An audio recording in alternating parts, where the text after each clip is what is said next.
Hi, this is another one on Plato's Cave. This is part 3 of this little series. This is Freedom Stage 2. Fair use. This is for educational purposes. Like I always say, that's only applies to the person, the legal person. I'm not a legal person. I'm a man. Out of the cave into daylight. Socrates. Let's make it a little bit bigger. Hang on. Now, however, if someone using force were to pull him, who had been freed from his chains, away from there and to drag him up the cave's rough and steep ascent, and not to let go of him until he had dragged him out into the light of the sun.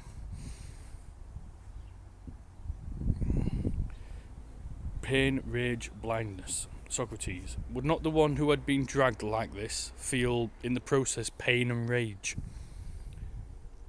That's your cognitive dissonance, isn't it? It's basically saying you can't drag somebody into the truth and that and everything else. You need to use the Socratic method and get them to think of it themselves and everything else. Whereas they'll get pain and rage, they'll get the cognitive dissonance and everything. Flight or fight and stuff like that and everything else. And when he got into the sunlight, wouldn't his eyes be filled with the glare? So basically, he wouldn't know what to look at. He'd be like, oh, hang on a minute, you know what I mean? He'd be like overwhelmed. And wouldn't he thus be unable to see any of the things that are now revealed to him as the unhidden? Glaucon. He would not be able to do that at all, at least not right away.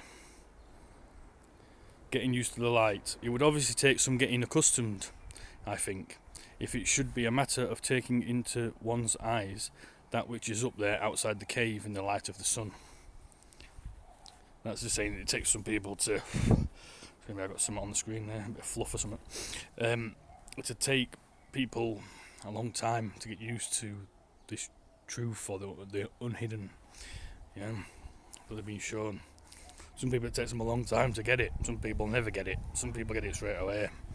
It didn't take me long to get it.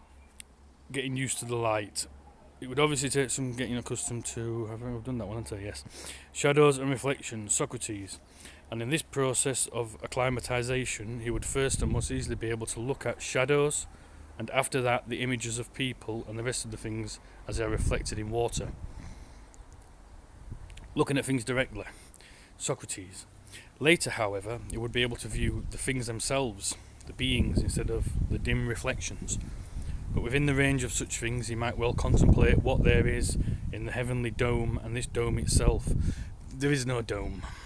It's just the geometry of vision that makes the sky look like it's domed, because it's parallel lines appearing to converge, and you've got a limit to your vision, so you see a circle 360 degrees around you. If you go high enough and look all the way around, you'll see a circle 360 degrees because of the geometry of vision, because you've got a limit to your vision. And Euclid of Alexandria postulated that all rectangles at a distance appear round, so because you can't see the corners. I've done a video on that anyway. Further down, if you're going to have a look into Euclid's optics. More easily during the night by looking at the light of the stars and the moon. More easily, that is to say, than by looking at the sun and its glare during the day. Glaucon, certainly.